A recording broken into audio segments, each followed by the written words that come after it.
जय श्री कृष्ण। राधे राधे।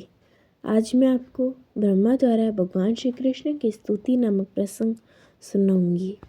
ब्रह्मा ने कहा, हे भगवान, आप ही एकमात्र आराध्य परमेश्वर हैं, अतः मैं आपको विनीत प्रणाम करता हूँ और आपको प्रसन्न करने के लिए स्तुति कर रहा हूँ। आपका शरीर जल पूरित बादलों के रंग वाला है। आप अपने पीताम्बर से उद्भासित रजत रश्मि मंडल से चमचमा रहे हैं।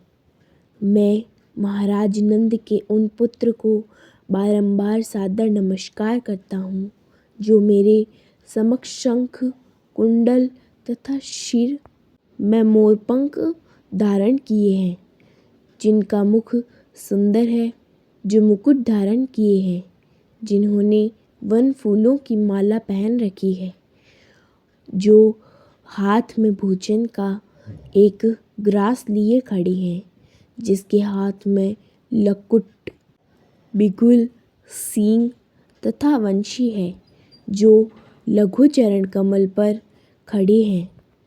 हे प्रभु, लोग मुझे समस्त वैदिक ज्ञान का स्वामी कहते हैं और मुझे ही इस ब्रह्मांड का दृष्टा कहा जाता है, किंतु अब यह सिद्ध हो चुका है कि मैं आपको नहीं समझ सकता, भले ही आप बाल रूप में मेरे समक्ष उपस्थित हैं।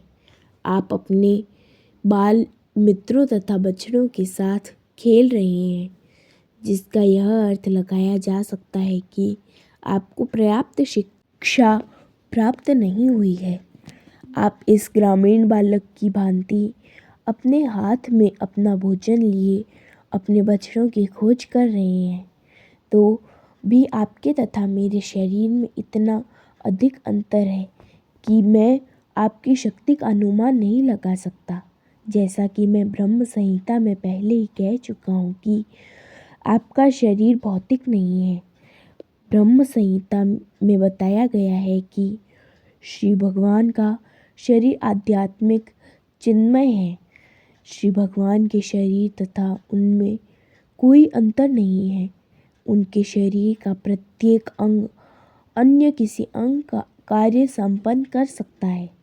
श्री कृष्ण अपने हाथों से देख सकते हैं, अपनी आँखों से सुन सकते हैं, अपने पाँवों से भेंट स्वीकार कर सकते हैं तथा मुख से सृष्टि उत्पन्न कर सकते हैं।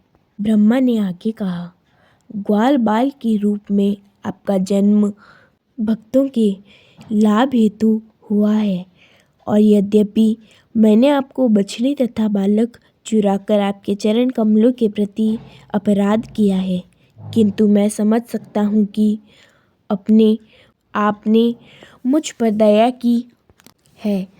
यह आपका दिव्य गुण है कि आप अपने भक्तों के प्रति अत्यंत वत्सल रहते हैं, किंतु मैं अपने प्रति आपका स्नेह होते हुए भी आपकी शारीरिक शक्तियों की क्षमता का अनुमान नहीं लगा सकता। यह समझना होगा कि जब मैं इस ब्रह्मांड का परम पुरुष ब्रह्मा होकर बाल रूप श्री भगवान के शरीर का अनुमान नहीं लगा सकता, तो फिर अन्यों का क्या कहना। और यदि मैं आपके बाल शरीर की आध्यात्मिक शक्ति का अनुमान नहीं लगा सकता, तो फिर मैं आपकी दिव्य लीलाओं को कैसे समझ सकता हूँ।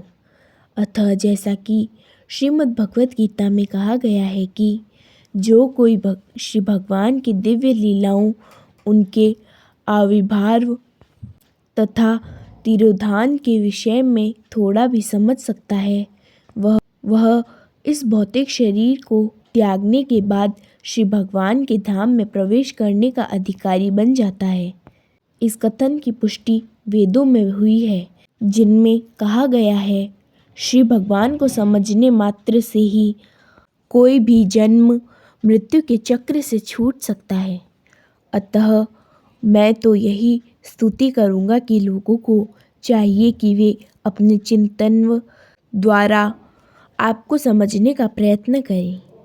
आगे का प्रसंग मैं आपको अगले भाग में सुनाऊंगी। जय श्री कृष्ण। राधे राधे।